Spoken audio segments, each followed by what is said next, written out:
to all of you. I hope you can hear me. Yeah. I'm not entirely sure if this mic is I think it is. I can sense it's working well in that way, but whether I'm able to throw my voice at the back, I'm not entirely sure. Anyway, if you can hear me, that's fine. Welcome back, and thank you for being on time. We are still expecting a few more participants, and my aim is to start and let them join us when they come, because otherwise we run the risk of running short of time. As you know, our time is very limited, and I therefore want to maximize the benefit that we have by starting on time. I want to make a very general request. If it is possible for all of you to be here by about 10:28, that would be nice, so we can start at 10:30. Because as you know, even 5 minutes makes a lot of difference. I don't want to rush the lectures towards the end as I had to do yesterday. Okay? So thank you. And what I'm going to do today is to embark on an entirely new topic, and what to my mind would be probably the most important topic for journalists, namely defamation. There are 2 or 3 big topics that always concern journalists or media people generally. Defamation is one, contempt of court is another, and the issue of personal privacy is also becoming a very important issue. So those 3 topics are going to dominate much of what we're going to talk about. Defamation is a subject on which it is possible to run an entire course because it's a vast topic. So I have to be selective and give you just the most important aspects of defamation. And unlike yesterday, I'm actually going to be dealing more and more with the nuts and bolts of the subject. Yesterday I was talking very generally. Today I'm going to go into specifics, and also I am going to deal with case law in a way that I did not do yesterday. And this will be the approach for the rest of the course, except towards the end when I'm talking about administrative issues. Even there I'll probably be dealing with a number of cases. So that's what I intend to do. And as always, I would invite you to be as participative as possible. Feel free to ask questions, to make points, to share your experiences, etc. If for any reason what you ask me or what you tell me is a topic which requires a disproportionate amount of time to deal with, then I will respectfully request you to bring it up after the class. It's simply that we have to save time. Okay, it's not because I want to duck the question, it's simply that we have to be very strategic about the use of the time. Okay, so defamation is what I'm going to be talking about now, and by way of introduction to this topic, particularly for the benefit of our non-law audience, I thought I'll make a few points. Clearly, both society and the law regard reputation as very important. And in fact, the law considers reputation to be on par with property. So a person's reputation is as important as a person's property. That's how the law deals with this particular matter. And in those circumstances, it's not surprising that the law gives a significant amount of protection to a person's reputation. But obviously, the law cannot be oblivious to the importance of free speech, of freedom of expression, because if that happened, then there would be a skewing of values of interest. So therefore, the courts always attempt a balancing trick between reputation and expression. We saw yesterday that freedom of expression is taken very seriously, but there are restrictions that can be imposed on that freedom And one of the grounds on which restrictions can be imposed is the reputation of individuals. So that's how the Balancing Act is intended to work. Now, in recent years, there has been a suggestion that if the law of defamation becomes too harsh, then there is a chilling effect on freedom of expression. In other words, if journalists are constantly under threat of litigation as a result of defamation, then they are likely to be nervous when writing, when speaking at public forums, or when publishing material. The chilling effect of defamation law has been the subject of much comment in recent years, and those of you who are interested, particularly the law students, will find a number of very erudite articles on the subject, and I would strongly recommend that you read those articles if you're genuinely interested in the subject. It is possible that one or two of you might want to write your dissertations on a defamation-related topic, and for that reason as well, it would be very helpful if you were to look at some of these articles. And I'm very happy later on, if you want to engage with me on this topic, to refer you to relevant sources. Obviously, the topic of defamation is very relevant to journalists who engage in what is called investigative journalism, which means you're going to probe something that somebody is going to feel uncomfortable with, and that somebody is likely to threaten you with a suit for defamation. And for that reason, also, this topic is very relevant. Now, I just want to mention a few things concerning what I have in shorthand terms called the changing landscape in relation to defamation. Obviously, the impact of bills of rights, that is to say, chapters of fundamental rights with which Indians are very familiar, because India has already had a very elaborate chapter on fundamental rights, but that's not the case in all countries. So bills of rights do temper the harshness of defamation laws. And then there is something called the Reynolds defense, about which I'm going to talk at greater length later on, which also has come to the aid of journalists. In other words, the Reynolds defense has been seen as helping journalists in pushing the boundaries of what they want to talk about or publish. There are changing judicial attitudes to defamation litigation, and although generally speaking the trend has been in a liberalizing direction, I have to say that that is not necessarily reflected everywhere, and in particular there are one or two cases in India which are very disturbing, and I'll talk about them later on. So you need to keep that in mind, and that also connects with the last point I made on that slide, which is that there are mixed trends in Asian jurisdictions. In some Asian countries, the courts have been willing to provide more and more leeway for journalism, and therefore to, if you like, curb the extent to which defamation litigation can impede free expression.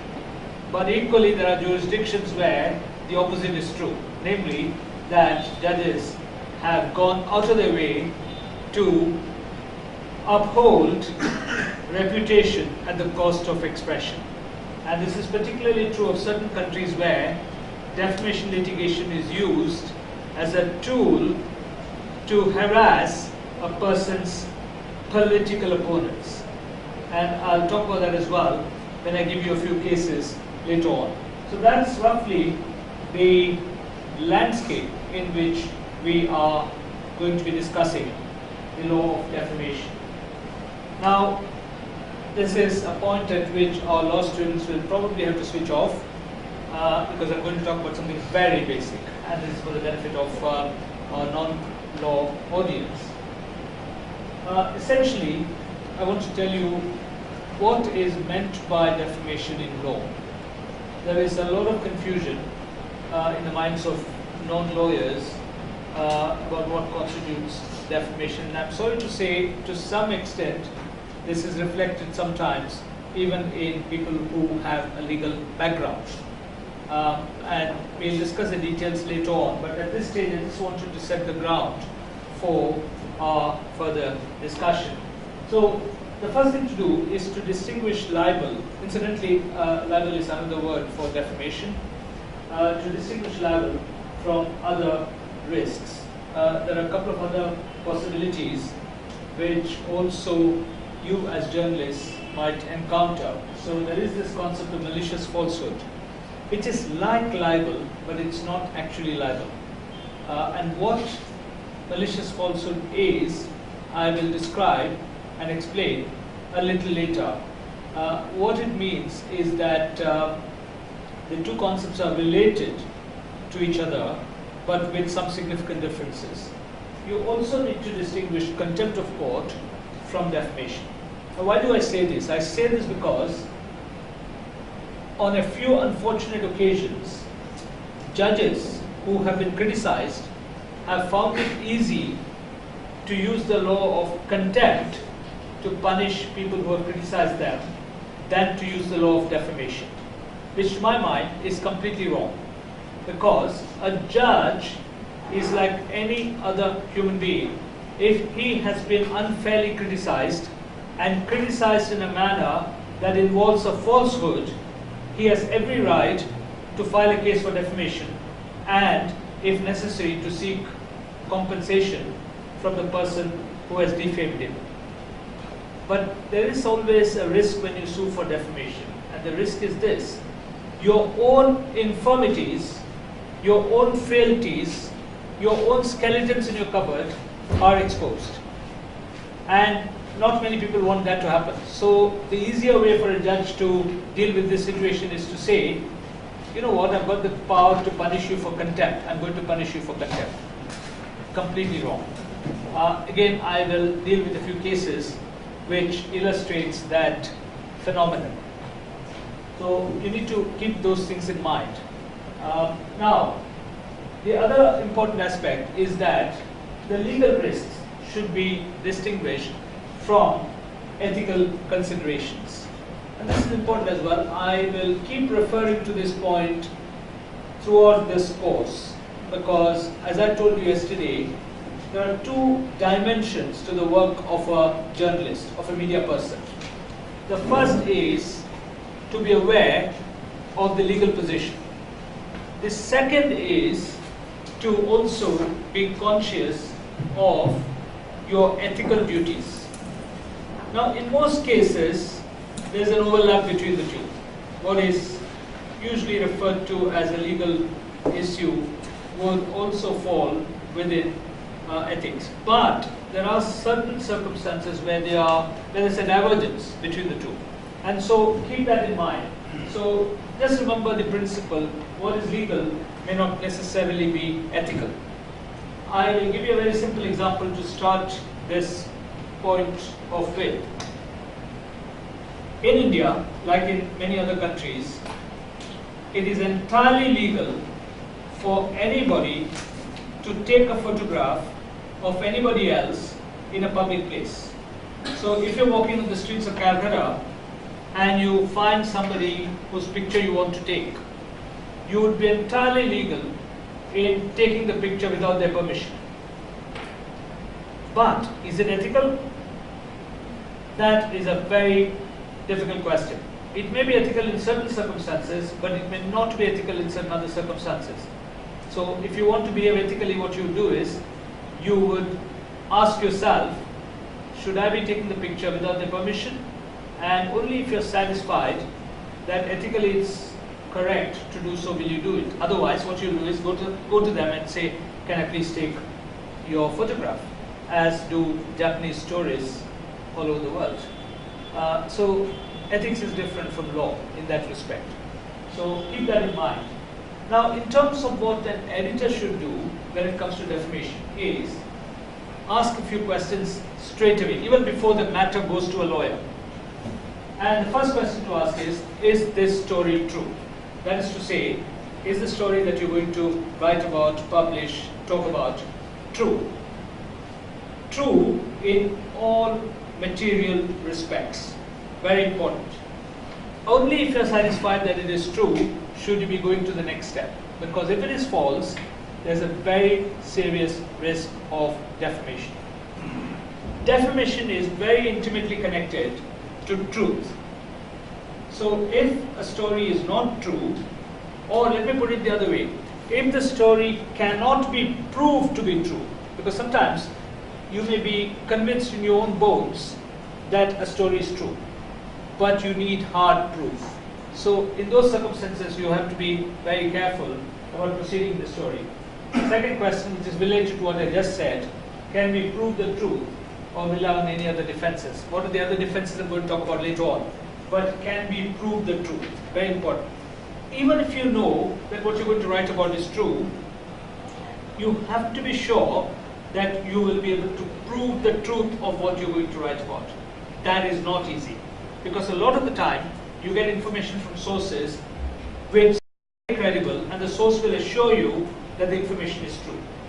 The source will swear that the information is true. But they do not necessarily always back it up with evidence. Evidence of a standard that is required in a court of law. Very, very important. You cannot trust somebody who says, so-and-so told me it's true, and I implicitly believe that person. Maybe that is correct, but that's not enough. You need very hard proof for the purposes of defending yourself. And of course, thirdly, this is not a legal issue, but it's a practical one, and that is, how likely is it that the subject of the story will sue? Now, this is something that that often poses very serious dilemmas, because you have to make a judgment here. Is this person who is going to be the subject of my story likely to sue me? In some cases, it's relatively easy to get an answer to that question, but in many cases, it's not. Now, very generally, there are certain categories of people who will be reluctant to sue. And equally, there are categories of people who are very willing to sue. But most of the cases that you would encounter would fall in between, which is where the dilemma arises. So I'll give you an example from my part of the world. If a journalist is writing a story about the royal family, then they can be reasonably sure that the royal family will not sue. So that's why it's open season as far as the royal family is concerned. Equally, in my part of the world, if somebody was to write a story about a trade union, they can be pretty sure that the trade union will sue, because we have a history of trade unions suing, and particularly because trade unions in my part of the world are extremely rich. They have a lot of money, so they're very happy to sue. Now, the real dilemma is in respect of celebrities, and there the picture is a mixed one. Some celebrities are very willing to sue, but many celebrities are not. You will just have to deal with that range of cases on an individual basis. So it's a practical issue, but it's very important, because sometimes you can take a risk even if you don't have proof of what you're saying, because you know that the person is not going to sue, or at least you are reasonably confident that the person is not going to sue. So in those circumstances, you can take a risk and go ahead and publish. But if you are not confident, then you have to be extra careful. Okay, any questions up to now? What are you saying about taking photographs? I am always dealing with practical problems. So last week there was a student's agitation in one of the medical colleges here. So we were covering it, and the students were opposing taking photographs. So, and also, if you can define what is a public place, we were standing out in the principal's room, and they were then negotiating with the principal so what they want. So when they were coming out, the photographers were taking pictures. If was a strike which hampered the emergency services. 150 intern doctors were not working, so obviously the government medical college services suffered. And it's a story because it's a public institution. So whether waiting area outside the principal's office is a public place, whether we can take photograph of those students who are on strike, even if they say that you cannot photograph me, because this is, I mean, what you said that it's an ethical issue, you take permission. It again depends on situation to situation. If I am taking photographing a woman or any other particular situation, I will definitely seek his or her permission. But when a group is agitating, striking, and it affects services, whether do I need to take a permission from that? This is a public institution, and the same thing happened again. Doctors' agitation is within private hospitals. The OPD was shut for a complete day. Outpatient department. There also the doctors objected to their day being pictured when they're not working, or even taking the photograph of the outpatient department block. So whether this is a public place or what right does a journalist or a photographer has to in these cases?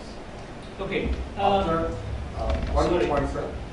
After the Nirvana incident, the recommendations of Burma Commission, I think it's become another difficulty before the journalists to take a snap of a lady in a public place. There are so many recommendations which define which would be considered as molestations, stalking. That is always depends on perception, obviously, but the definition became broader. And so taking a photograph of a lady without permission of her has become very difficult for us. Okay, the point you make is a very valid one. Now, if I come to answering your question, I'll just take that one very briefly. You are raising an issue which would be dealt with normally under ethics, okay? So it is important. It's simply that we don't have the time to go into it. That's why I'm not going to deal with it at greater length. But the reality is that you have to take into account what you're saying. Okay, so please bear with me, and I'm happy to talk to you about this at greater length later on. That has to be accommodated in the criminal justice law. Burma Commission's recommendations almost accommodated in the criminal justice law. No, I'm sorry, I disagree with that, because I know that no matter how strong the recommendations are, or no matter how respectable the commission is, unless Parliament has passed a law, it doesn't become part of the law. And it, as far as I'm aware, what you're saying has not become part of the law. Recommendation government has accepted and Parliament has accepted and accommodated in the appropriate laws. What law is it? No, what law? What law? On rape, crime against women. After this Nirvana incident, government of India set up a commission, Burma Commission, and they submitted a lot of recommendations, including the punishment. To see, earlier this was 10 years, but now it's become a life term also. In case of sorry, just to speed up. Okay, sir, thank you. What you said, I take your point, but I'm not convinced that it has actually been what you said earlier has been translated into law. The law remains what it was, so I'll address it on that basis and come back to your question. It is actually quite difficult to be sure whether the area just outside the principal's room is a public place or a private place. It's a waiting area. In very technical terms, it is a private area because it is inside the university. But this is where the concept of public interest comes in. So you remember yesterday I was telling you that if you're carrying out a sting operation, generally speaking it is wrong, but you can be excused on the basis of public interest. And therefore, in the situation that you described, which has to do with a strike or a threatened strike, I would suggest that the public interest justifies the media being in that place, that is outside the principal's room. I would also suggest that the public interest justifies your taking pictures of those people coming out without their permission. So my answer to your question is completely straightforward, that what the media did or wanted to do would be justified. So what happened? Did they ban you? No. There was some confrontation, but then they Okay. And what happens when it's a private hospital? And this was a government hospital. Public place. The institution run on public money, but on last week, the several private hospitals in Calcutta, the doctors went on strike for a day, and the outpatients department was completely shut for 1 day. Right. So they're having the same problem. Private premises, it will be more difficult to justify your entry without permission. Only entry. But then also, even if you're given permission to enter, because sometimes they will allow the media to come in, there are some very technical questions to be asked. To what extent did they anticipate that you are going to take pictures? And did they condone your presence there for the purpose of taking pictures? There are issues of that sort. But very generally, again, I would suggest that in a situation like this, where there is a public interest in whether doctors are going to strike or not, because that does affect the general public, it would be very rare for a court, because remember, a court has discretion. If the matter goes to court, the judge can, in spite of the very technical rules, say, I think that the public interest justifies the conduct that the media is engaged in, as long as the media behaved responsibly. This is important. You cannot, in the name of taking pictures, go and jostle or muscle in or create disruption. If you behave responsibly and decently, then I would imagine that the judge would be quite sympathetic. So does it really matter whether it's private or public area? Isn't it an individual choice whether my picture should be taken or not? So even if it's a private hospital, if the doctors say that you should not take our pictures, shouldn't that be the end? No. The issue is still relevant because, as was mentioned earlier, if it is a public hospital and public doctors, that is doctors who are paid from the public purse, decide to go on a strike which is at least debatable as to its legality, in other words, whether the strike is legal or not, then there is a public interest in covering that story. You cannot then say, if the doctors say don't take our pictures, that's the end of the matter. No, it's not. Because there is a public interest involved. I'll come to you in a minute. Yeah. Shouldn't there be a limitation to the public interest so that the entire concept of privacy comes into being? Of course. Yeah, but the point then is, what is the extent of the privacy that is being invaded? I can understand, for example, if a journalist went to the living quarters of a doctor and took a picture in circumstances where the doctor would expect privacy. That would of course be an invasion of privacy. And again, I don't want to talk too much about privacy because we have a separate session for that. But the short answer to your question is, there are certain circumstances where the issue of privacy will be overridden by public interest. And that's one I'm trying to make.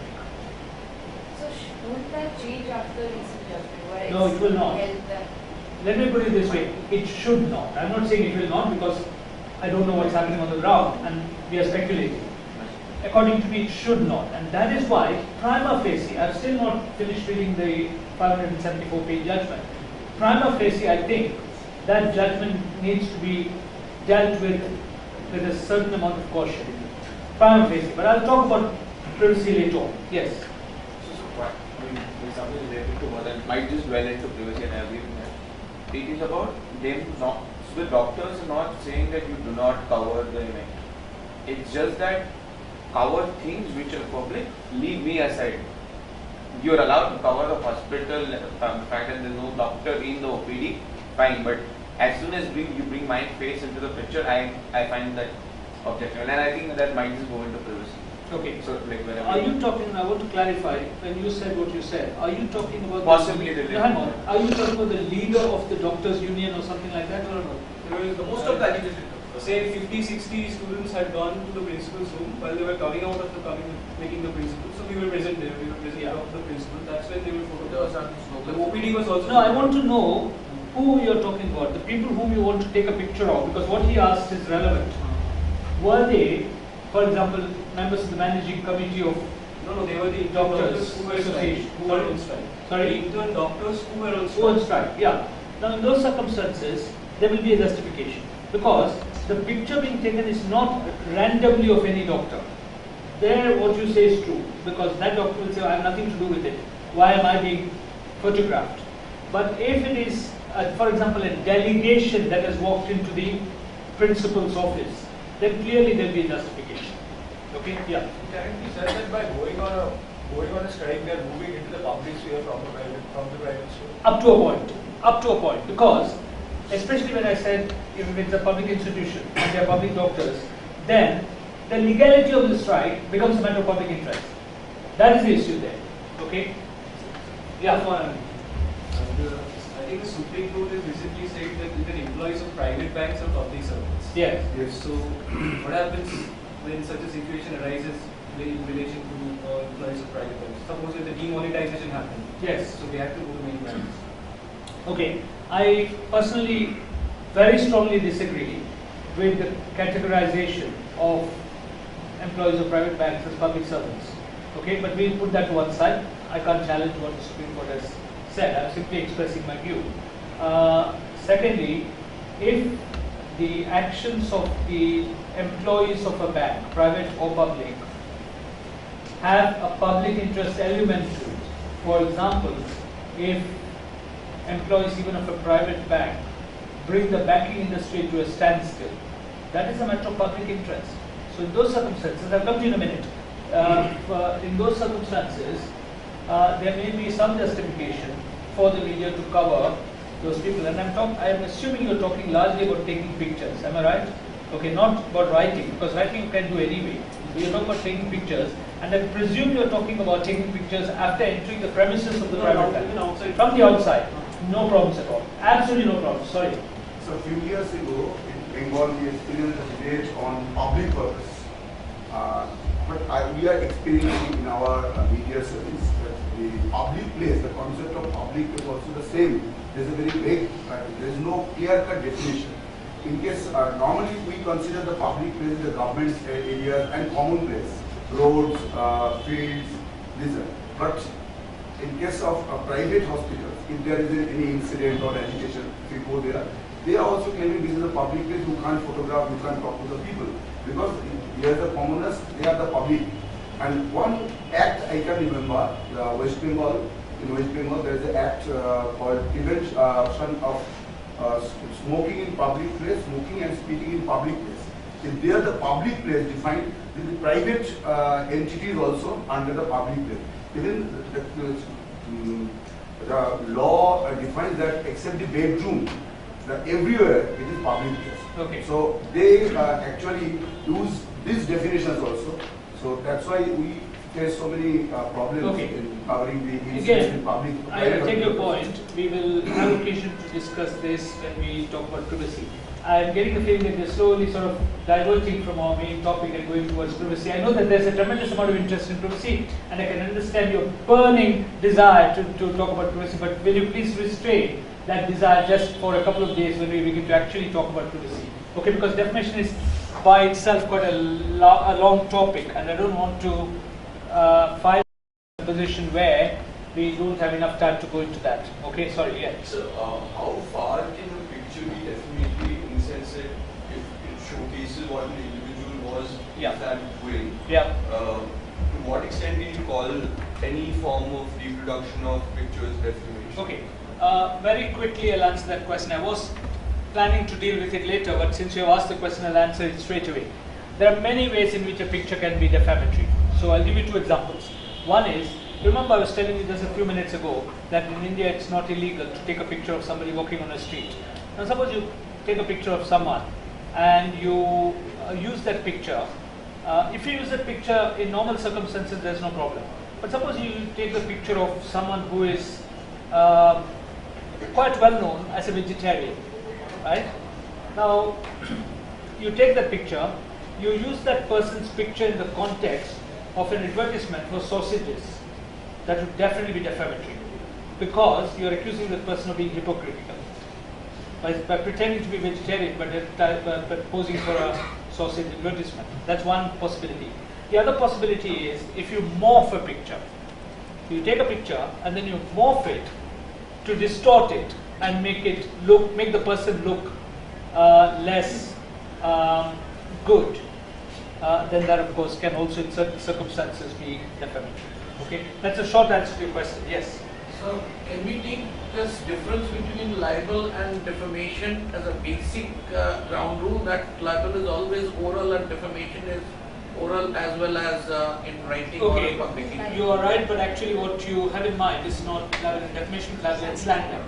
Slander is oral, and libel is written in permanent form. Okay, I might actually come to that. There's another slide, I think. Kindly differentiate in the legal terms that the difference between libel and defamation. Okay, for all practical purposes, that definition is not important at all. That is why I'm not going to spend too much time on that. But I'll tell you one thing.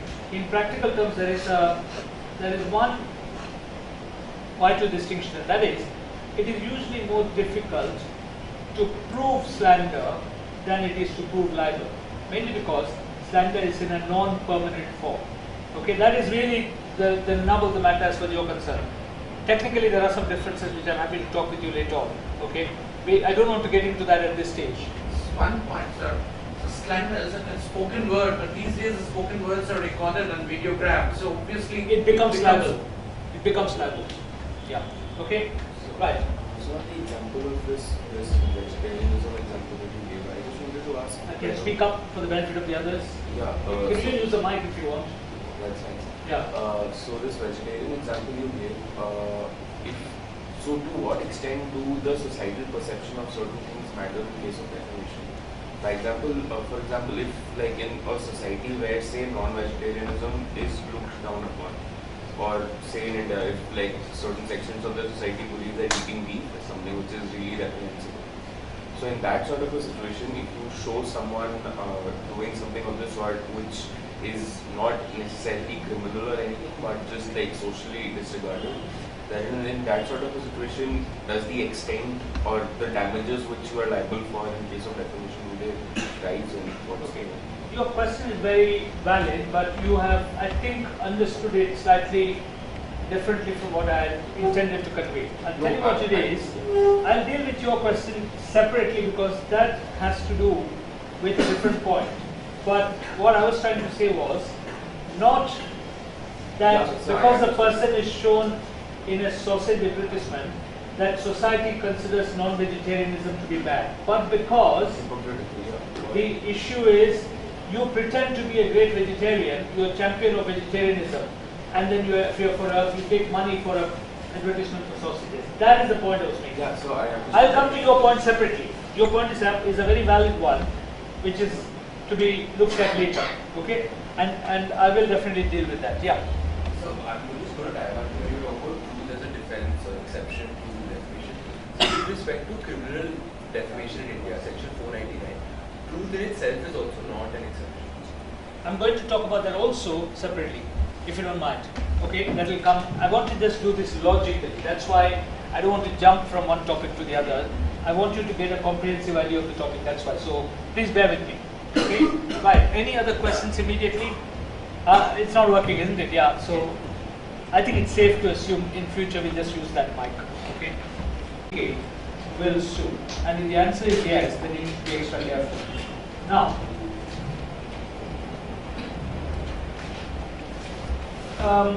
We come straight to the point that was just raised about the types of defamation, libel and slander, and generally speaking, libel is any defamation in permanent form, slander is in non-permanent form, and as was rightly pointed out, even libel that might look, or even defamation that might look like slander will actually in many cases be libel. Why? Because for example, if it's a radio broadcast, there will always be a recording of that, and that becomes a permanent form.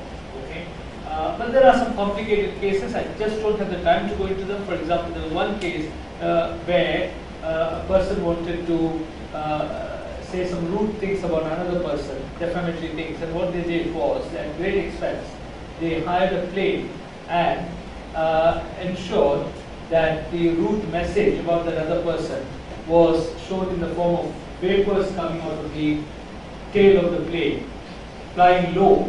So the person who was intended to be targeted would be able to see you are dash. Now, what do you call that? There is no record of it. It's obviously slander. So it's not spoken, but it is in non-permanent form. So there are issues like that. I wish I had more time, but sorry, I can't discuss. There are some interesting cases, but I can't discuss them at length. So there we are. Now, there are two forms of action for defamation. and this is true particularly of India. You have civil and criminal, as was just now mentioned. I'll talk about criminal definition just a little later. And civil is, of course, intended to seek compensation, whereas criminal is intended to punish the person who has defamed the other person. Now, what is the objective of civil law definition? I'm not going to talk for the next few minutes, actually for the rest of today, about the civil law definition. And tomorrow, the definition, incidentally, I've split into two parts because it's a long topic. So tomorrow also we'll be talking about definition. So what I'm going to talk about now is civil definition in civil law. So the objective is to vindicate a person's reputation.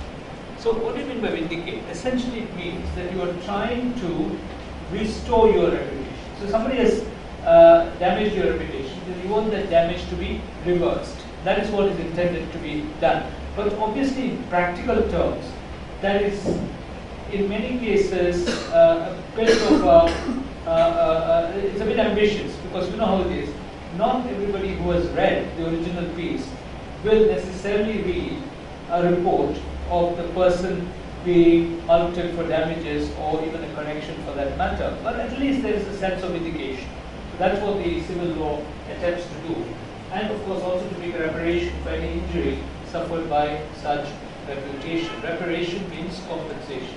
In other words, you get something by way of damages for the injury that has been inflicted on your reputation. I come back to the word damages, and I was telling you yesterday about the widespread misunderstanding of the difference between damage and damages, and sure enough, last evening when I was watching television, I noticed that that error was repeatedly being perpetuated by certain journalists covering the events in Haryana.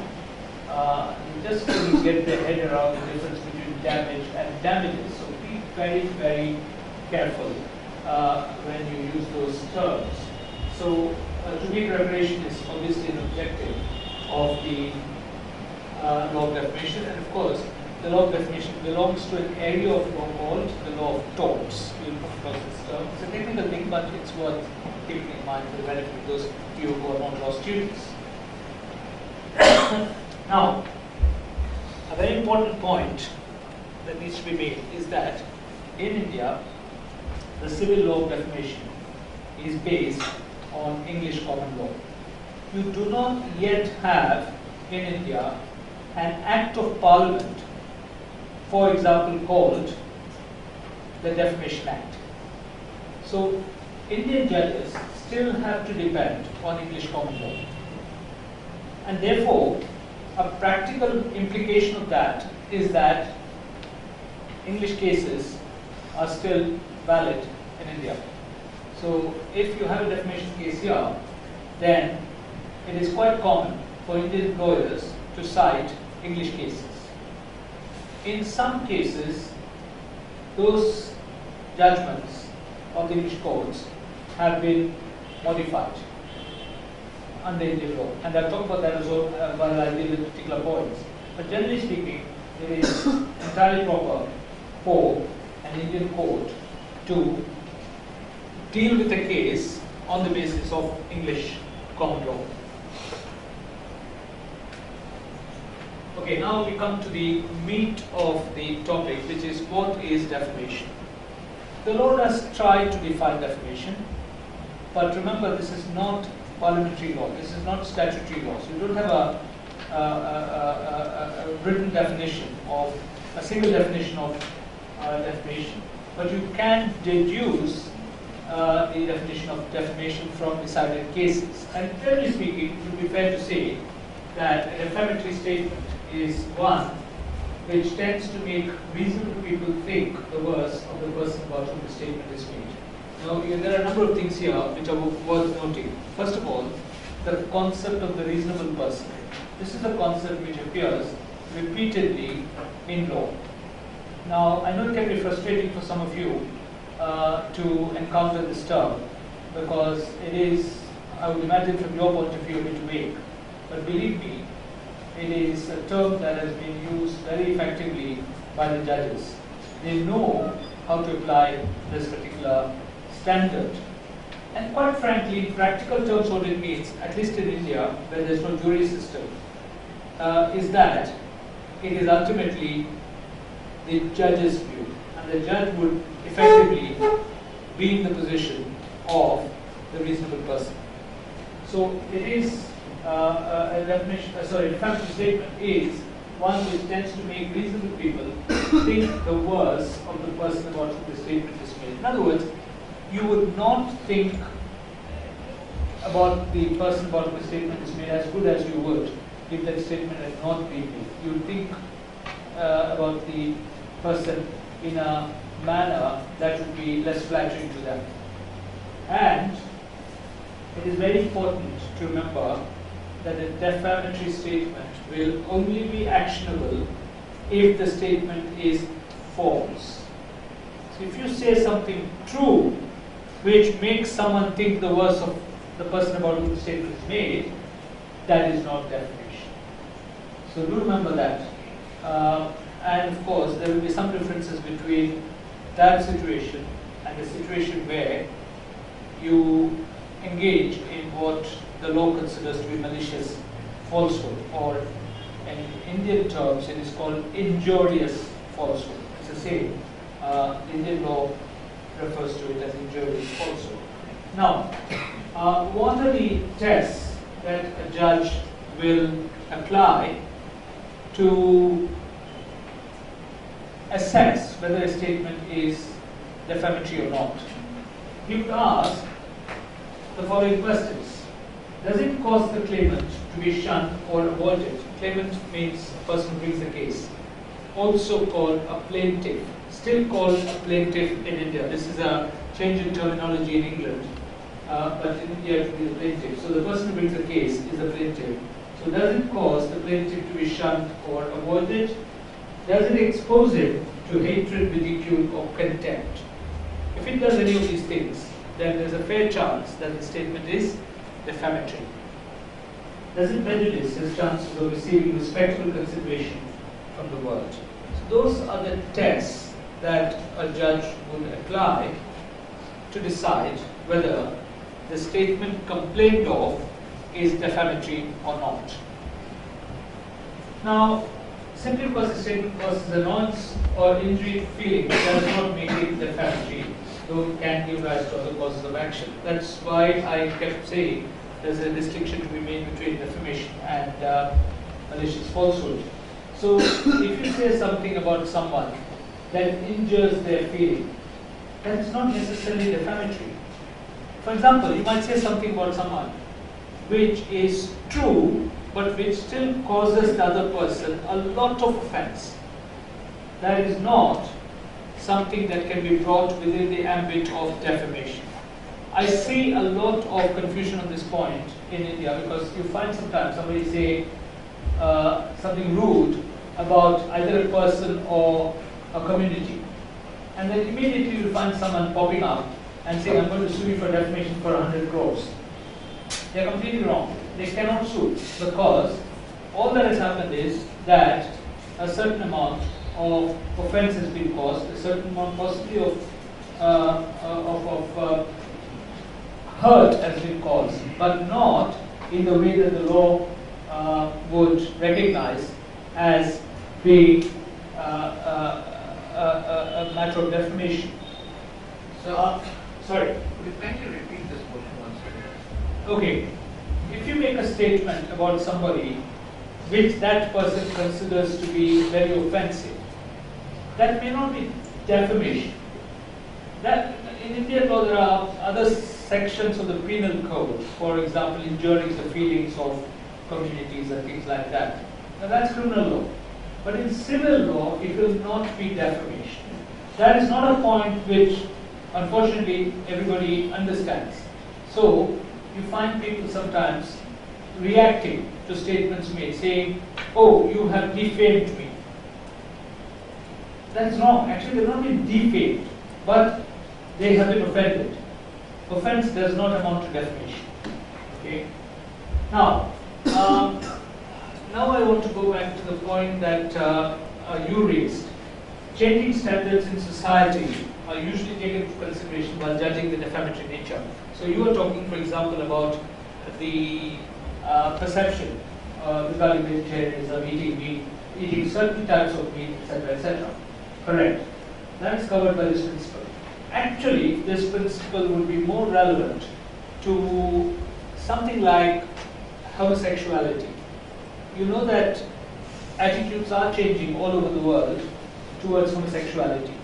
In other words, generally speaking, most societies are becoming more tolerant of homosexuality than was the case a few decades ago. Now, what is the purpose of my bringing that example? The purpose is this.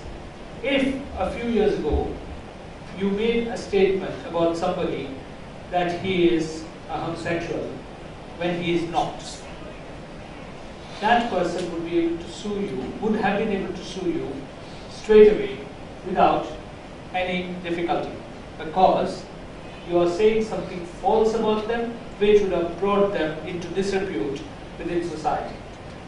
But today, it is slightly more difficult to answer that question, because a lot of people today are quite willing to accept homosexuals just as they would accept other people in society. But having said that, that is not universally true. There is still a residue of hatred, contempt, ridicule, etc. concerning homosexuals. So I don't deny that. I'm simply telling you that attitudes are generally changing. And today, therefore, it will be more difficult for a person who's been accused of being homosexual falsely to bring a case of defamation. Hang on a minute, I'll take her first and then come to you. Yeah. So what person believes? So if such a person believes that this is actually defamatory to me and they are comfortable with being called like this thing, then what? Then do they have no recourse? Okay. That is why, to meet such situations is why the law adopts the test of the reasonable person. So what happens is, there may be an individual who is very sensitive. The law will unfortunately disregard his or her feelings, because what they say is, you can't be either hypersensitive or completely relaxed. Because at the other end of the spectrum, there may be somebody who's totally relaxed. You say what you like, he or she doesn't mind. What you want is a person in the middle, a reasonable person. So will this come in the action rule, because it is like it was still a very big thing to be called a gay or a lesbian person in India 10 years ago, and maybe from someone from that generation still is uncomfortable with being termed that way. Then I don't think it will come into sensitive person's rule, because it was reasonable like a very few years ago. So then how do you like close that? Okay, the way you close that gap is through looking at the context. So, for example, if you are making an accusation against a person falsely that he is homosexual, and he happens to live in a community which is very conservative, for example, he may be a Catholic priest. Now, that person will not be as relaxed about being called homosexual as someone who is living in a mixed society in an urban center, right? In a cosmopolitan area. So the court will have regard to all that. Ultimately, all these cases are dealt with on a case-by-case basis. So there is room for discretion on the part of the judge. I am talking more at the level of principle. Okay. So in general, there is a greater relaxation of the rules concerning social attitudes. That's all. Sir, same question. Okay, thank you. All right, let's move on. Now, I've just given a few examples of defamatory statements. So, if you were to attribute criminality to someone, obviously falsely, very important, always remember these are all false accusations that I'm talking about. So, if you were to say somebody that they are criminal, they're engaging in criminal activities when they're not, then of course it is a defamatory. Accusations of lying, racism, marital infidelity. I would say in the Indian context also accusations of communalism or casteism, false. So if you were to talk about somebody as being a casteist, that he hates scheduled castes or something like that, falsely, then I would say that that can be defamatory, because that does the person's reputation significantly in the eyes of society for the person to be aggrieved. So, isn't it slightly false statements can be defamatory because this test of falsity or truth would only come as a defense. So, I mean, it wouldn't like prima facie, I mean, from what I probably understand. So, if I bring a case of defamation, primarily the burden is on me to say that this is defamatory. And once I like discharge that to prove that the statement is true, because I am not imputing falsity or truth to the statement. I'm just saying that this statement is capable of harming my reputation. So then the burden of proof which shifts to the other person, and in a lot of cases it almost becomes impossible to prove that truth, right? It might, because like even if it's true. So I mean, is it the falsity that's important, or whether like I think it's more about like the genuine effect of that statement that's important. Very clearly, when the case is accepted, now we are talking about broad principles. So what happens is, if the accusation is that somebody is said to be casteist without foundation, clearly the other person, the person who made the statement, has a right to defend himself. And you're absolutely right. At that stage, they could produce proof which shows that the person is casteist. That's the end of the case. But I am talking at an earlier stage where you need to understand what is defamation. That's all I'm saying. So you actually jumped the gun and gone a step further, which I'll come to shortly when I deal with defenses. Okay? Yeah. Suppose in a story as a reporter, whatever the examples you've given, someone attributes criminality, casteism, communism to someone else, I quote that person and write my story. Can someone hold me accountable for writing? I'm quoting someone, I'm not expressing my opinion. So can someone hold me accountable for writing that? And in case I don't name the person and they say source said this, what happens in that case? In both cases, you would be held liable without any qualification. You can't say X is a criminal because Y told me so. Okay? You can, even if you said Y tells me that X is a criminal, but I don't believe it, but you still write the statement, you're still guilty. You're still liable. Even if I quote that person. Absolutely, absolutely. Because otherwise, there will be no point in having a law of defamation. Everybody will say, reliable sources say that X is homosexual. It doesn't work that way. Will that word alleged give me any protection? Legal protection? Okay. Slightly complex answer to that question. It gives you, in terms of being found liable, it doesn't give you any protection. But it might give you protection in terms of the amount of damages awarded, which I'll talk about later on. Okay? So that's a short answer at this stage. Okay, anybody else? Yeah? Will there be any liability for a network carrying a live interview where someone makes a defamatory? Absolutely. And I'm going to talk about that as well. I'm going to give you a case where exactly that happened. Okay? Many people think alike, which is wonderful. Okay, let's move on. Allegations of sharp practice, incompetence or dishonesty in trade or profession. There are quite a few examples of this, though they don't seem to actually come up in a big way in India. For example, if you were to talk about a doctor, a medical doctor, and say that he is an incompetent surgeon, now that, if it is a false statement, can lead to a serious problem in the law of defamation. So there are issues of that sort which also can be defamatory. And of course, allegations of suffering from a contagious disease. A few years ago, if you were to falsely allege that somebody is suffering from AIDS, that would be defamatory, but not anymore. At least not anymore in many societies, not all societies. In some societies it's still considered to be defamatory. But I suppose in India, if you were to falsely accuse someone of suffering from leprosy, then they did not. I imagine, I am not sure about this, but I imagine that they still be defamatory because it still carries a social stigma. That's the sort of thing that I have in mind. Okay. Now, of course, there are three things that a person who is claiming to have been defamed must show. This is important. It's a very technical but important aspect of our discussion, and that is, first of all, that the words convey a defamatory meaning, and that they've been published. Okay, very important, because at this stage a case can be thrown out. Because if you make a trivial allegation, then the court will say, "What are you complaining about? What you're saying is not defamatory at all." So that's the first thing to be proved. Secondly, that it was published. Very important. It was published. Then the second important thing that a potential defendant, a potential plaintiff has to prove is that the words refer to him or can be reasonably understood to refer to him. I think it goes to a point you made. What if you did not name the person, but it is reasonably clear who you are referring to? Sometimes you may not name a person, but you may say something like, the present captain of the Indian cricket team is crooked. Now, you don't need anything more blatant to suggest who you're talking about.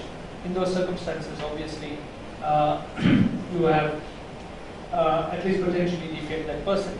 Actually, people are not. People are smarter than that. What they do is they use all kinds of euphemisms to try to camouflage the person they're referring to, and yet that can be found out. Thirdly, does the defendant has published the works or is responsible for their publication? Or is responsible for their publication is very important, particularly for those of you who are editors. Because what happens to editors or publishers? You may not yourself have written the words. You may not yourself have sanctioned the words, and yet you are liable because you are in law deemed to be liable as editor, as publisher, even sometimes as printer, though of course the printer would be excused most of the times, but all of them are liable. So how does this play out when the publisher is, let's say, a social media group?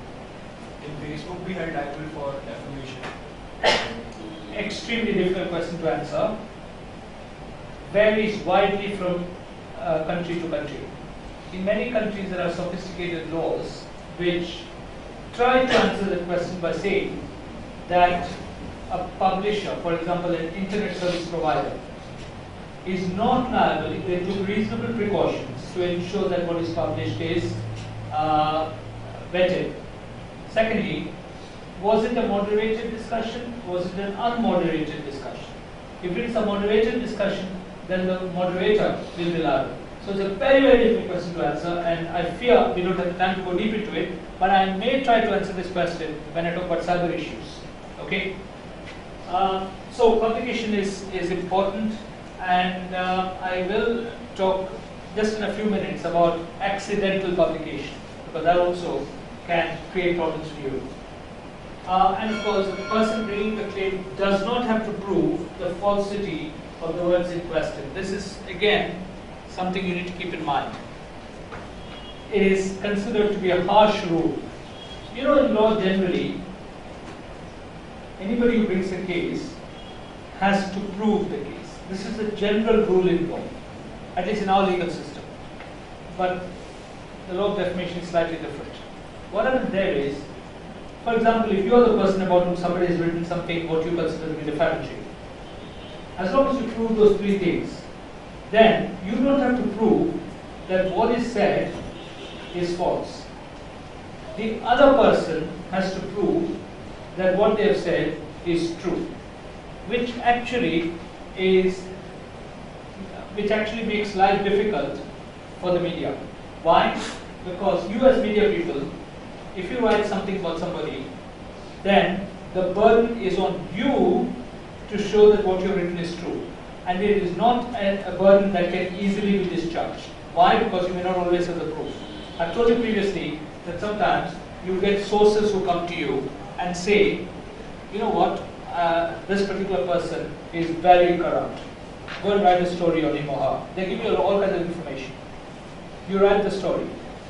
But when a suit is filed in the court and you are being asked to defend it, you do not have hard proof. All you can say is X told me this. That's not enough. You need hard proof. So for you to be able to prove that what you've written is true, you have to make sure that you have the evidence. That is why, as journalists, it's a good idea always to secure the evidence before you publish. Not to say, there's a very good chance I'll get the evidence after I publish. Why? Because I trust this man. Sorry, trust doesn't take you very far. You need to be very, very careful about that. So this is a rule which has sometimes been criticized.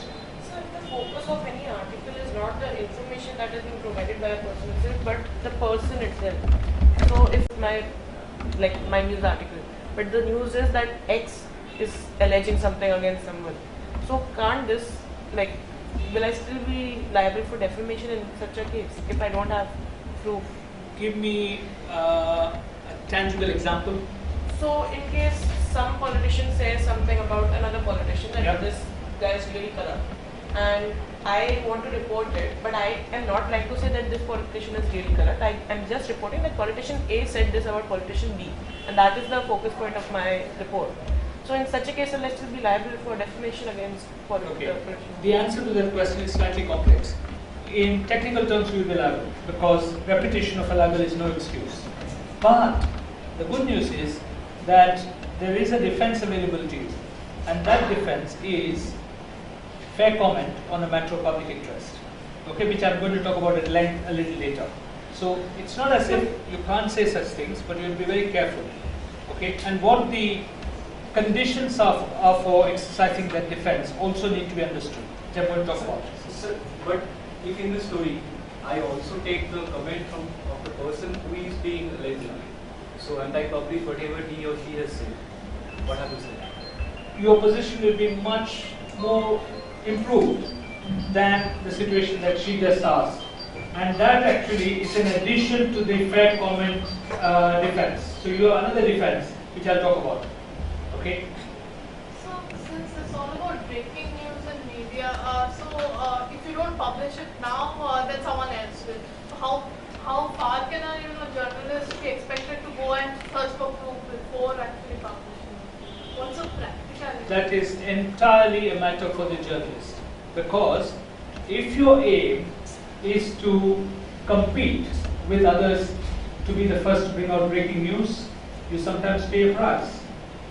But if your aim is to establish your reputation as a solid journalist who doesn't care for competing with others who come out with breaking news, but who wants to establish a reputation as a reliable journalist whose stories are always backed up by facts, etc., then you will not win on the breaking news competition, but you will probably in the long term have a better reputation. That is entirely a matter for you. Ultimately, the law, in a free country, one of the good things is the law allows you to take risks. So you can take a risk and say, because I want to be the first to come out with this story, I don't care, I'm not going to check. Let's see what happens. Yeah, that's fine. Except that you may end up paying a price for that. Okay? Right, anything else at this stage? If not, let's move on. Now, what are the tests that a judge would use when a case for defamation is being brought? First of all, considering what meaning the words in question convey to the ordinary reasonable person. This is very important because there are in all societies people who are hypersensitive. So if you write something about someone, they may not like it. That doesn't mean it's defamatory. It is simply that the court will have to find out what does a reasonable ordinary person, a person of ordinary sensibilities, think of the allegation. And if it is clear that a reasonable person would think the less of the person about which it's written, then of course there's a prima facie case made on defamation. The court would have regard not only to the literal meaning, but also to an inferential meaning which goes beyond the literal meaning. So sometimes you may try to be quite smart and use phrases that are not literally what they mean. An example would be, that generally speaking, people are reluctant to accuse other people of lying, because lying is a serious matter. And definitely, if you were to say of somebody that they lied when you do not have the proof, that would be defamatory. No question about that. So what would you do? You sometimes think you're smart and you use a phrase like X has been economical with the truth, instead of saying directly that they're lying. Now that will not take you very far, because it is effectively the same as saying that X is lying, except that you're trying to camouflage what you're saying. So that is also likely to lead to liability for defamation. It's also possible that in certain cases the word should have a secondary or extended meaning, which is innuendo. Now, innuendo is something that journalists sometimes employ, and it can be potentially risky. What it means is that you're talking about someone in a way that on the surface looks innocuous, looks harmless, but actually there's a hidden meaning which is known to people who know the person about whom you're talking. Now, in those circumstances, the person affected can sue you for defamation and say that the innuendo is defamatory, and that can lead to trouble for the person making the innuendo. And to illustrate that, I've got a case there. It's an old case, Tolley and Fry, and therefore you have to keep in mind the fact that it's an old case, which I will have reason to refer to later. Let me first give you the facts of this case. The case involved an amateur golfer called Cyril Tolley, and the defendant in this case, Fry, refers to the famous chocolate manufacturer Cadbury Fry. What happened in the case was that Cadbury Fry published an advertisement for one of their chocolates. It was old style advertisements, no jazzy pictures or anything like that. All they had was a sketch, a pencil drawn sketch, which showed Mr. Tolley in his golfing gear on the golfing green with a bar of Tolley's chocolate protruding from his pocket. That's all the picture showed. There was no caption, there was no distortion. And they reproduced they printed the picture in a very sober way. And yet, when the picture appeared, Mr. Tolley was extremely upset. Can you guess why?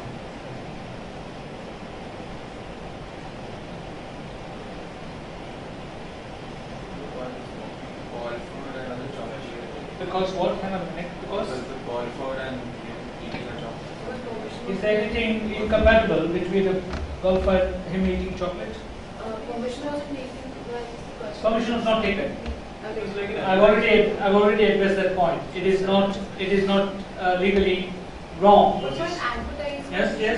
No, it's not legally wrong at all. Was he overweight? Sorry, was he? Was he overweight? Was he what? Overweight. Overweight. No, he was a very slim character. It probably offends the ethics of the golf as a sport, eating on the golf course. I told you on the right answer unless you added something to your sentence which which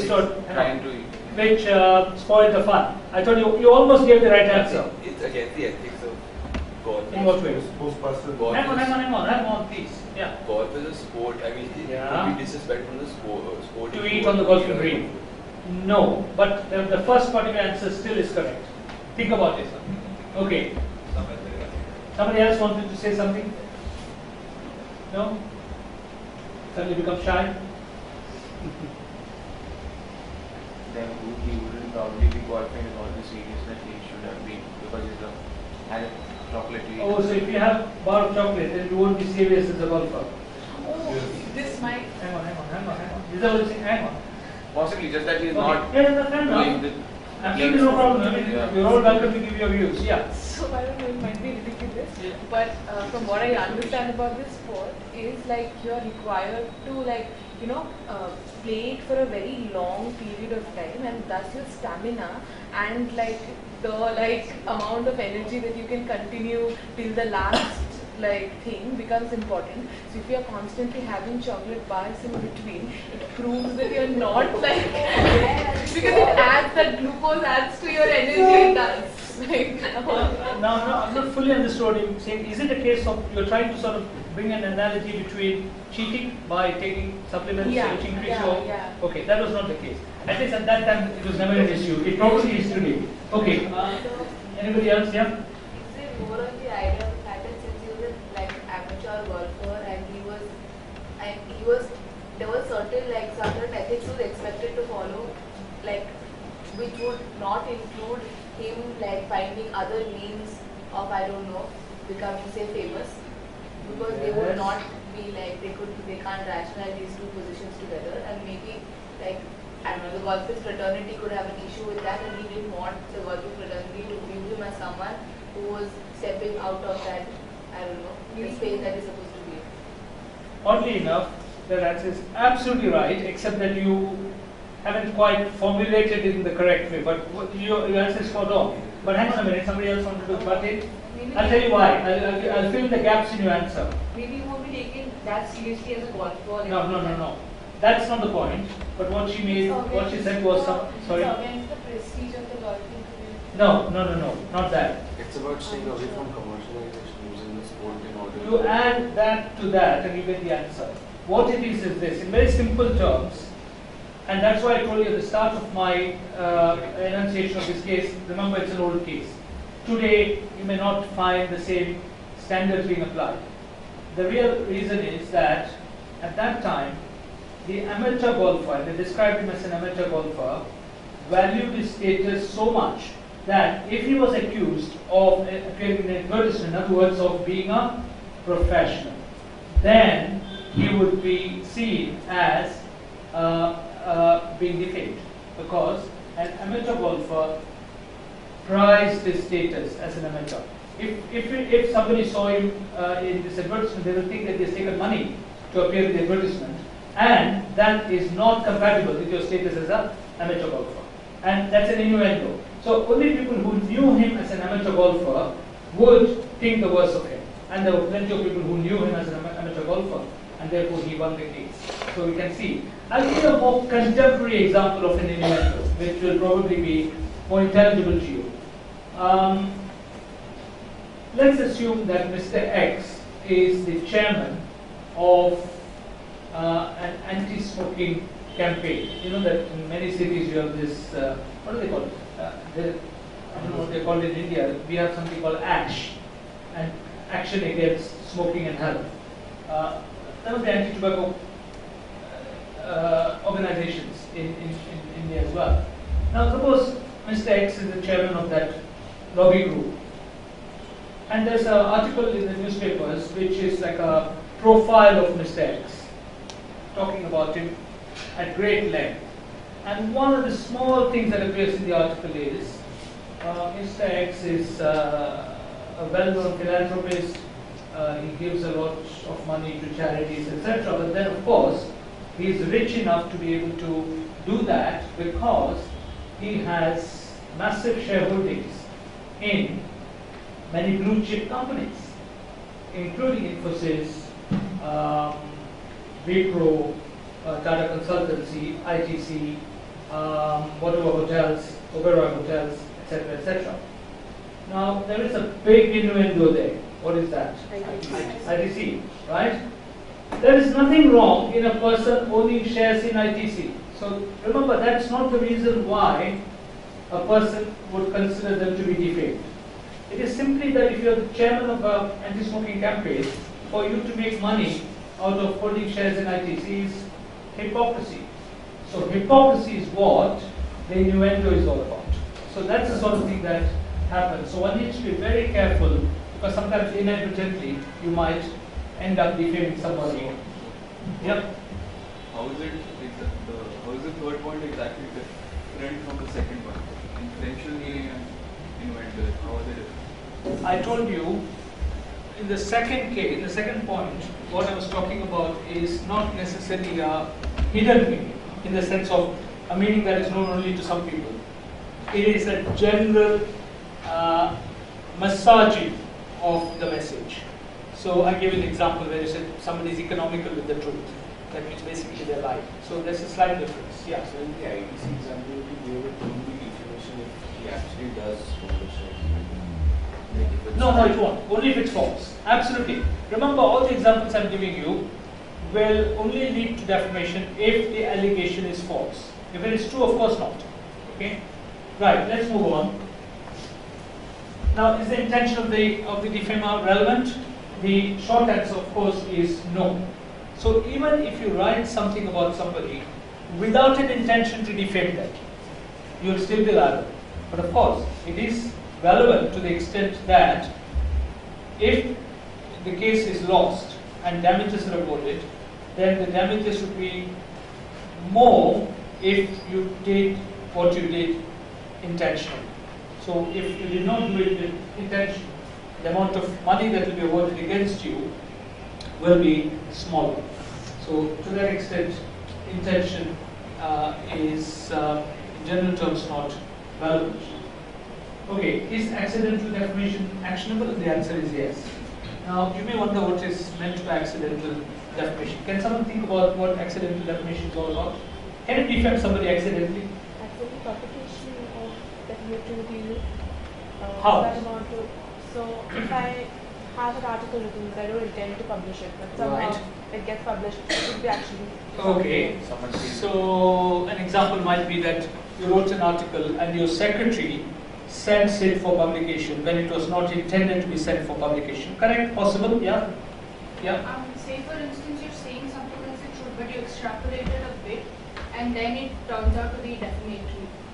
So then you didn't intend to, so then it wasn't intentionally defamatory but because of the way it's come out. That would be an example of negligence, not accident. Okay? Accidental defamation is something different. Yeah. The subject matter of the print that published is different. Yeah. But like by mistake or not by mistake, like there's a like you are kind of referring to some individual in that post that can actual defamation. Okay. You're sort of close to what I have in mind. Yeah. Okay. So if you're having a private conversation with someone which is not supposed to be public, later recorded, and that is published. No, that will also be negligence. Okay. For example, if an individual is an innocent individual is seen walking through, let's say, a police station or a customs department, and underneath that, the paper runs a story of how the customs department has started investigating more into allegations or of certain sort, but that individual who is an innocent person is juxtaposed with this story, that would be accidental defamation. Possible, but also you don't even need the strapline. Yes. For example, a very respectable member of society is seen walking on a street, but with a shop front in the background, which is one of selling lingerie, right? Or it may be all the sex shops in countries where those are legal. Then there might be a case of accidental defamation. But what I have in mind is something that happens more commonly to newspapers and media channels. So I'll give you that case, Newstead and London Express newspapers. Again, slightly older case, but its relevance is as fresh today as it was when the case was heard. The case involved a situation where a certain man called Harold Newstead was being tried in a criminal court for the offence of bigamy. I assume you know what bigamy is. Okay, a person marrying more than one spouse, which in those days was considered quite serious. You know, people would look at such people with a lot of disfavor. Okay, and I can assure you that Mr. Newstead was not a Muslim. Okay, so put that out of your mind. So the case was going on in a criminal court just outside London, and the newspapers, of course, were very interested in the story because bigamy cases are interesting to the public. So they sent a reporter to cover this case, and the reporter filed a story at the end of the day saying, today, Mr. Harold Newstead, a 31-year-old Camberwell man, was being tried for bigamy, etc., etc. And then they give a running commentary, they give a commentary on what happened in court. Every word of that report was 100% correct. There was nothing wrong, nothing false about that report. And yet when that report appeared the next day, there was a lawsuit, or there was a threat of a lawsuit against the newspaper. Why?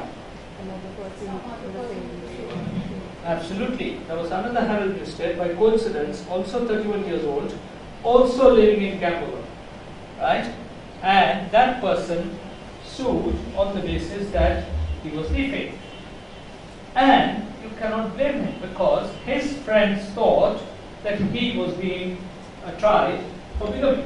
And that's a very serious thing. I mean, his friends all started shunning him, saying, look, we thought you were a respectable fellow, we didn't realize you had 2 wives. You know, that sort of a thing.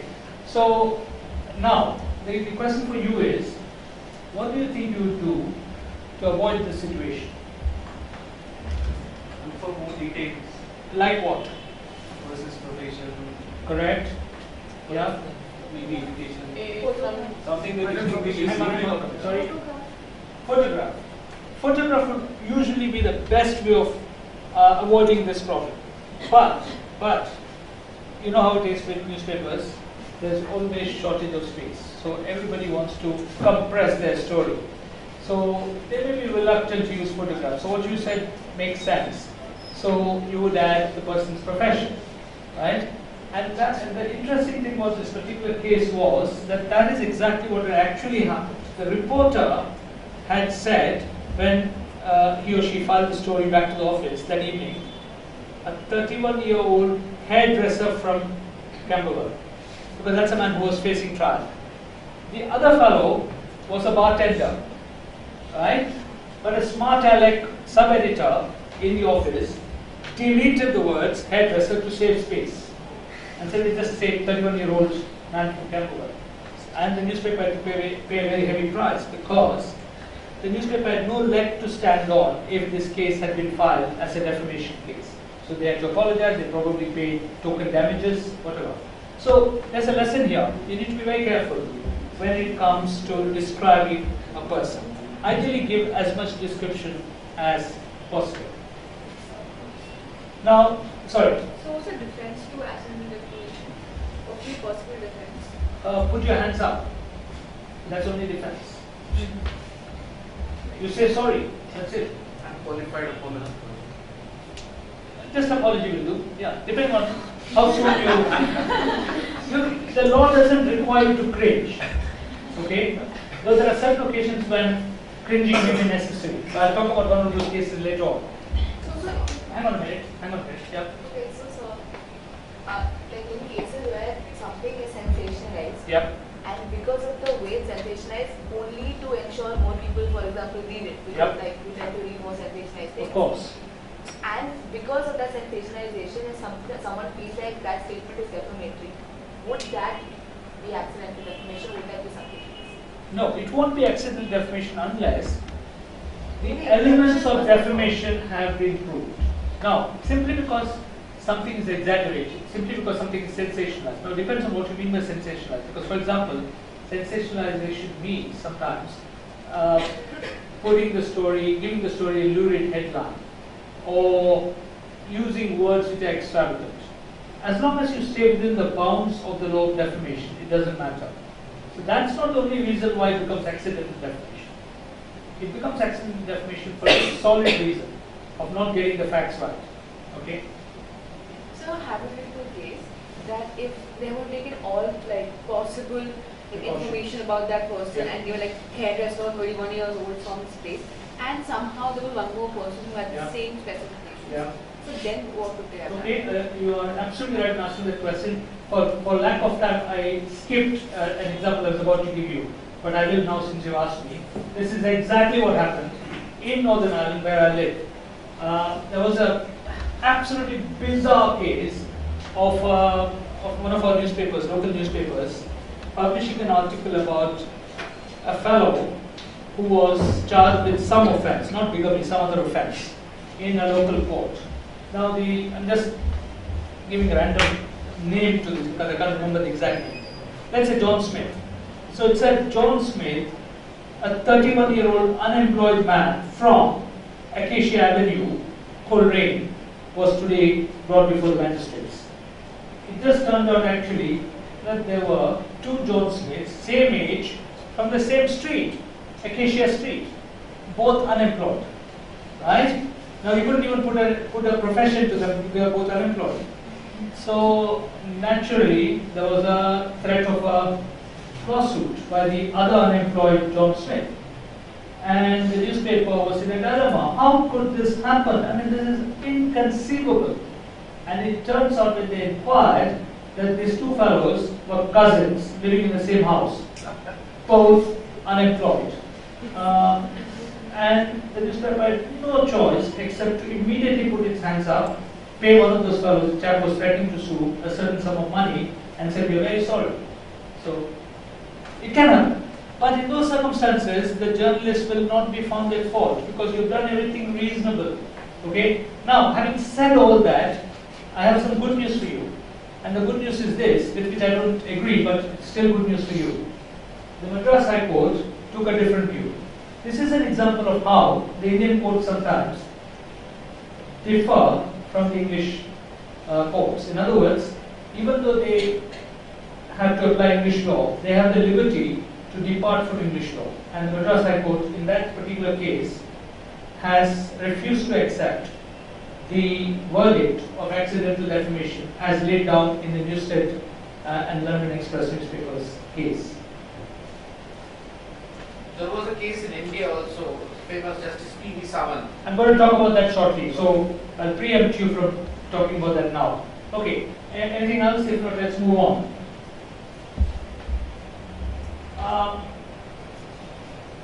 Okay, I'm going to talk about the Sawant case. I've got a list of cases that I want to look at for different reasons. So I'll talk about that later on. That's not accidental. It was a mistake. There were two different persons. Well, yes. Yeah. Both of them are justices. We'll talk about that. I have a lot of things to say about that case, some of which may be unpalatable to some of you, but I'll talk about that later. Okay, we'll reserve that for another occasion. Now, I just want to finish whatever I want to deal with today. We've got another 20 minutes or so. Okay, publication, very important. Remember, the defamatory statement has to be published for it to become actionable. That such cases will not result in any liability for the plaintiff, for the defendant. So what was the standard of this accident?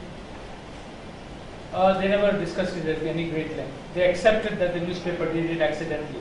So there we are. Okay. Now, publication means communication to a third party, and it is very important that for the purposes of the civil law of defamation, there has to be publication to a third party, which means in practice, if you were to say something very nasty, very defamatory about someone to their own face without anybody being present, it will not be liable for an action in defamation. Under civil law, the criminal law standard is different. Okay? And so therefore, if you wrote a letter which is full of defamatory matter about someone and send that letter only to that person cannot sue you for defamation. Why? Because the entire basis of the civil law of defamation is that your reputation has to be lowered in the eyes of a third party. If a third party is not involved, then of course there is no defamation. So publication is important. Though quite frankly, this principle is not of any great use to all of you, because in the case of media, there is always publication. So it's a theoretical thing. And everyone who has taken part in publication will be liable, the innocent publication will be excused. I already made this point. If there's an article in one of your newspapers, don't assume that only the person who wrote the article is going to be sued. The editor, the publisher, the printer, everybody will be sued. Now the printer most of the time will immediately be excused because the printer doesn't read everything that he prints. But when it comes to the editor, it's a little more complex, because an editor might say, look, okay, I'm in charge of the newspaper, but on that particular day, I was not in town and I had no occasion to see what was being published, so therefore I should be excused. In which case, the question will be, who was standing in for you, and that person will be substituted. And the publisher will almost always be liable. And there's a reason for that. The publisher usually has deeper pockets than the editor or the person who wrote the article. So the newspaper company would ultimately be required to pay damages. So what is the likelihood? Sorry. Yeah, take him first and come to you. Same question. What is the liability of reporter? The report is liable, very liable. Absolutely, yeah. He's the private as well as the editor. As well as the? As much as the editor. Yes, yes. Look, at the end of the day, the money will come from the publisher. In most cases, it will be very rare for somebody to actually take the money out of only the writer or the reporter. Okay, that's why they sue the publisher. Of course, it's possible for the publisher to then be indemnified by the reporter. It doesn't happen in most cases because the reporters earn so little compared to the amount of damages awarded. That's the reason. So, is it the compensation is always in terms of money, or a rejoinder, or a another statement? It doesn't have to be in the form of money, but it usually is. Okay, so there we are. Now, confidential communications enjoy a degree of protection as long as essential precautions are taken to prevent unauthorized dissemination, which goes to what I mentioned earlier. Suppose you are a newspaper writer and you've written an article which is potentially defamatory of someone. You leave the article on your desk, completely open. Anybody can come and walk in and read it. Then, clearly, somebody has read it and there's publication. Then you'll be liable because you were negligent in doing it in that way. But if, for example, you are dictating an article which is not published, but you are dictating it to your secretary because you're not computer literate. Sadly, quite a few writers who are still not very computer literate. Now, in those circumstances, as long as the secretary is a confidential secretary and it's made clear to her or him that the article should not be communicated to anyone else, then there cannot be publication in the legal sense of that word. Okay, but in media cases, most of the time publication is not an issue. So any accidental publication also tantamounts to publication? Yes, yes, absolutely. Yeah, except, remember the dictum of the Madras High Court. So subject to that. Okay? So sometimes the typographic errors in the newspaper which are rectified. So if I'm suppose quoting someone saying that he's a good person, but he's not a good person with his time. So that will turn out. Absolutely, absolutely. Because that's negligence on your part. Okay? What will happen, I think, if the judge is sensible, is that he will not mulct you for a huge amount of damages. What the judge will say is, look, this is a genuine mistake, and so, but on the other hand, the fellow did not pay. So at the very least, publish an apology, publish a correction. That will be enough. Don't ask me for 100 crores. Okay? So that's the way the courts will deal with those kinds of cases. Identification of the claimant, we have sort of touched upon this before. If a claimant is not expressly named in the article, he may still be able to sue successfully if you can show that most reasonable people would have understood the allegation to refer to him. Okay, which means that you may not actually have mentioned the name, but you've given enough indications to know, to enable the reader to know who is being referred to. Now, whether the defendant intended to refer the claimant is irrelevant to the issue of defamation, although that can in fact be used in mitigation on the issue of damages, because sometimes you may not intend someone to be defamed or put in the frame, and yet they may be affected, in which case, of course, that plea can be raised in mitigation. And of course, generally speaking, the law does not favor claims brought by an individual who belongs to a group that has been defamed. Now, this is a very, very tricky point and an important point. The civil law of defamation does not allow groups to sue for defamation. So you cannot say, for example, that. I'll give you a very, very common but absurd example. It is not uncommon for most people to say, or many people to say, all lawyers are liars. Okay? I assure you there's no truth in that statement, but I don't think you would believe me. Now, if there's a newspaper article in Kolkata which says all lawyers are liars, and I decide to sue the writer of that article by saying I'm a lawyer and I'm not a liar, so I've been defamed. Unfortunately for me, that case will not be accepted. Why? Because you're talking of a big group, and a member of a big group cannot sue. Civil law. This doesn't apply to criminal law. Civil law. Okay?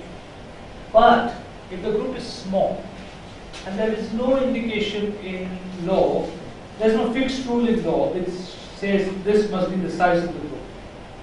But if the group is sufficiently small, so for example, if a newspaper article said all members of the current Indian cricket team are corrupt. Okay, I don't say this to be the case at all, I'm just giving an example. Then possibly any member of the current Indian team can sue because the group is so small. So it is it's a very tricky situation where you don't know what size will enable a lawsuit to be brought. But at the same time, if it's a big enough group, then the individual members of that group cannot sue. Yeah. So will not that the individual member of the group have proof that his fame has been defamed or something like that? No. How he is particularly injured? No. Look, what will happen is, this is not the end of the matter. This is only whether the case can be brought at all. After that, it will be the responsibility of the person who is being sued to prove that all members of that team are corrupt. That is a very big responsibility. I think I could not express my point. Yeah. My point was something different. Yeah. That when something has been said against a big group, yeah, and one particular member has come out to sue, yeah, will not be required for that particular person who is coming to sue to prove how exactly his position has been defamed.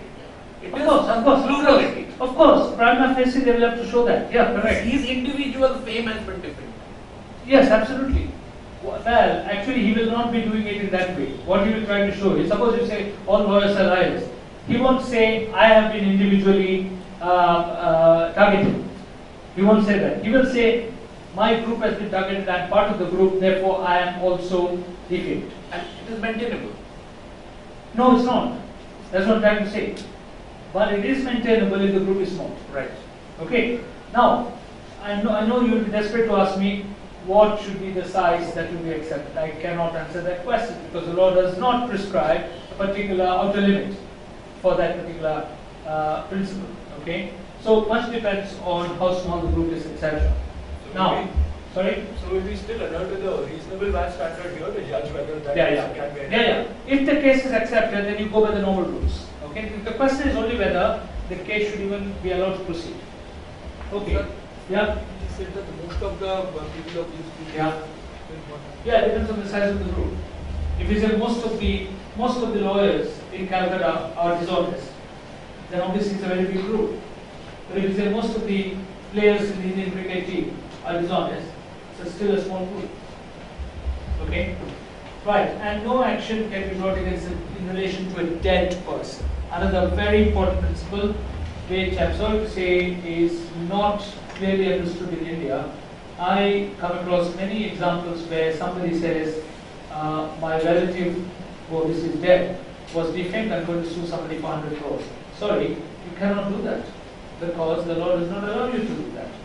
So, defamation of dead persons under civil law, very important. It's a different principle under criminal law. Under civil law, no suit can be brought in relation to a dead person. The reason for that is, now you may not agree with this, but the reason for that is, the law considers a person's reputation to die with that person. So if you die, then your reputation is over, you don't then have anything left for anyone to sue on that basis. So what I'll happens, come to you in a minute. Yeah. what happens if there's a trust or foundation and by reputing reputation and harm to the dead person, you are also reputing the reputation of such a foundation? No problems, the foundation can sue, but not on behalf of the dead person. But you are technically defaming the dead No. person. No. On the contrary, you're technically defaming the trust. The trust can sue. So if I... One minute. I'll take everybody in turn. Yeah. So it's her question only. I just want to I don't think so. What probably she also means is, suppose I am the founder of a company. Yep. So if suppose I am so if assume that probably is telling something about the founder of the Tata Group, yes, will affect the current business of Tata Group. So maybe in terms of public perception of the group and all of that. So now I don't say anything about the current members of the Tata Trusts or like any member of their board of directors. But what I am saying is that Jamshedji Tata was XYZ, and that Tata Sons today might think that it will harm their like business. So in that case, can Tata Sons proceed? Because here they are proceeding on the defamation of Jamshedji Tata only and not Tata Sons. They can proceed not for defamation but for malicious falsehood, which I'll talk about later. And then I'll come to the same word.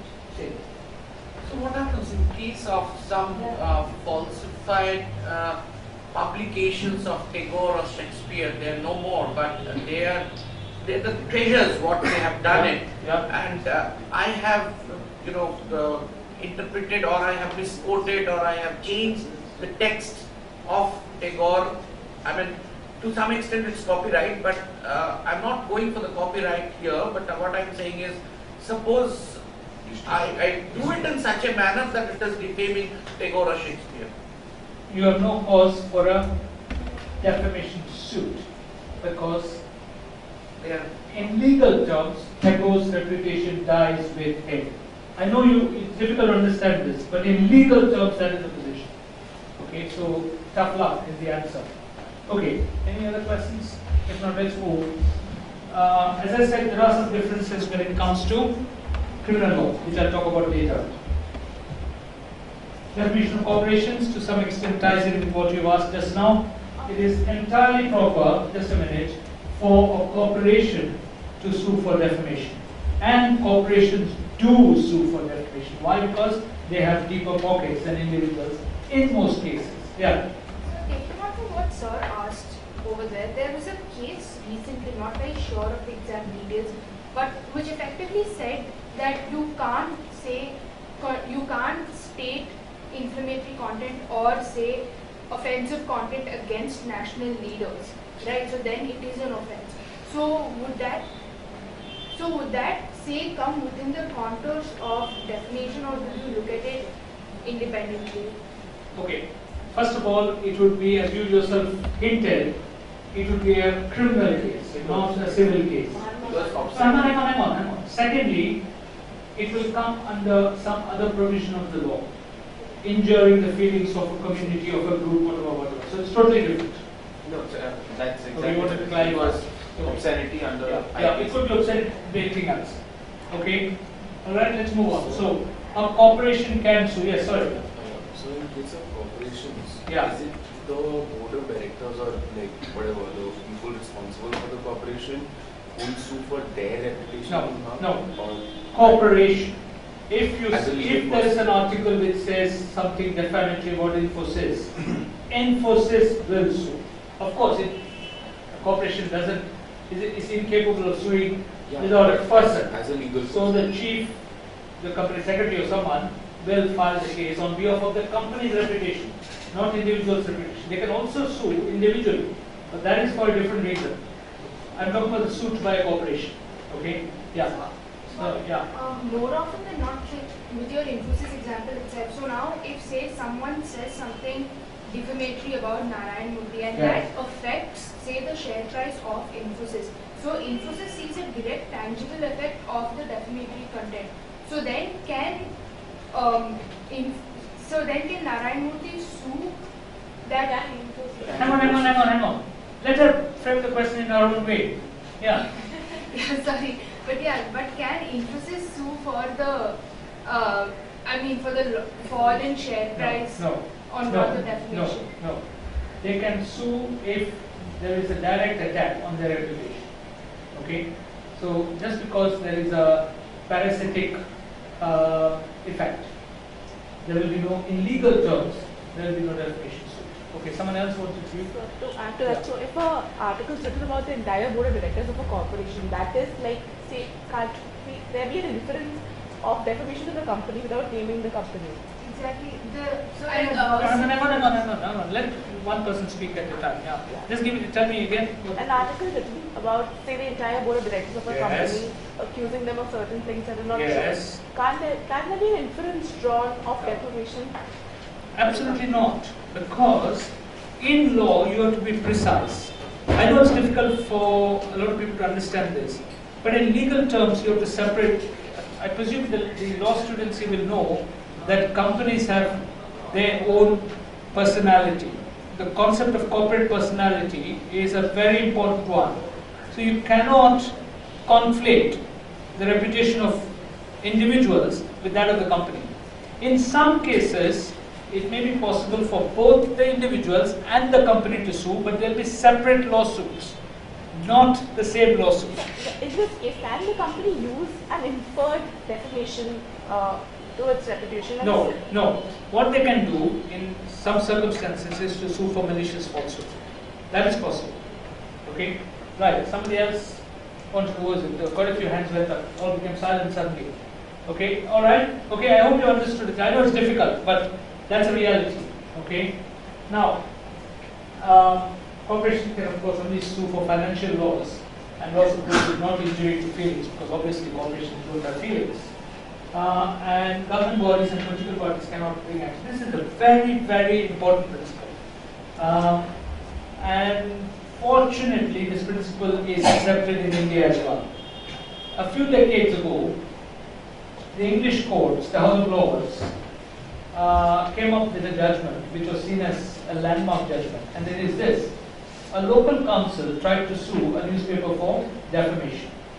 And such kind of litigation is quite easy to imagine in England, because local councils, at least at that time, were quite wealthy, and it's public money, they don't care if they win or lose. Litigation is quite expensive in the UK. They went and sued. The House of Lords said, sorry, on a principle of public interest, we will not allow governments or government departments or government bodies to sue for defamation. Only for defamation. They can sue for other things, breach of contract and all that, not for defamation. And the reason is that public bodies should be able to take a lot of criticism, because at the end of the day in democracy, public bodies are exposed to that kind of criticism. But remember, this principle will not apply to a situation where the criticism is directed not against the public body, but against either an employee or an office bearer of a public body. So for example, if a newspaper here were to write an article which is defamatory of the Calcutta Municipal Corporation, the Calcutta Municipal Corporation cannot sue. But if in the article you implicate the chief executive or the commissioner of the Calcutta Municipal Corporation, then that person can sue you in his individual capacity. So you have to be careful when you write these articles. You should word it in such a way that you don't imply that you are criticizing a particular officer of the corporation. Very, very important. So is it necessary to have some amount of proof backing the criticism, or can we just criticize like anyhow or any other? I didn't quite follow your question. Give me an example. So if I'm saying that if I hear say that municipality might be doing so and so things like stopping or blocking the roads or something like that. So is that okay? The hearsay is okay, or do I need some amount of truth that before I write a corporation? Okay, I'm assuming you're talking about criticizing a corporation. Yes, criticizing a not individuals. Not individuals. Okay. A corporation. Okay. The good news for you is such a case will not even be entertained. The court won't even ask the next question. Have you got proof? It will be thrown out. They won't be allowed to be. The case will not be allowed to be filed because it is against public So order. what if it caused public space? Like what if it caused strike or Unrest. unrest? What if it caused public unrest? Like this year. Sorry, tough luck. The police will have to manage it.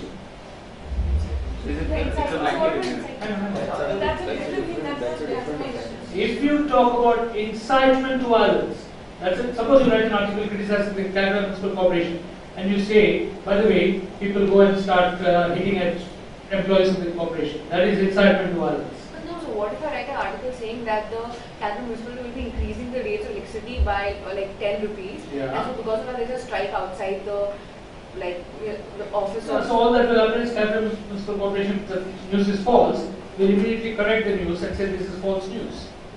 Okay, so there will be no. That is not defamation. It is not defamatory to say that a municipal corporation has raised its fees or taxes or whatever. Absolutely not. Okay? Yeah.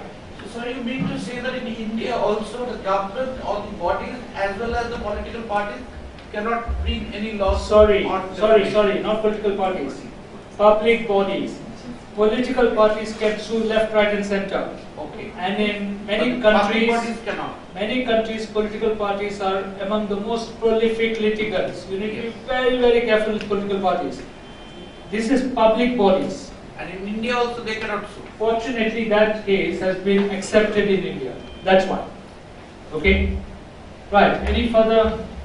Oh, we exceeded our time. Now, Shamik, what do we do? Wind up and continue tomorrow? Yes. Yeah, particularly because I'm conscious of our journalist friends wanting to go back. So, okay, if you don't mind, we'll stop there. And I'll see you. Can I once again repeat my request? Please turn up at 10:25 if you can. So we start at 10:30 because I noticed we have wasted about 5 to 10 minutes at the beginning. If you can save, if you turn up on time. Okay. Thank you very much.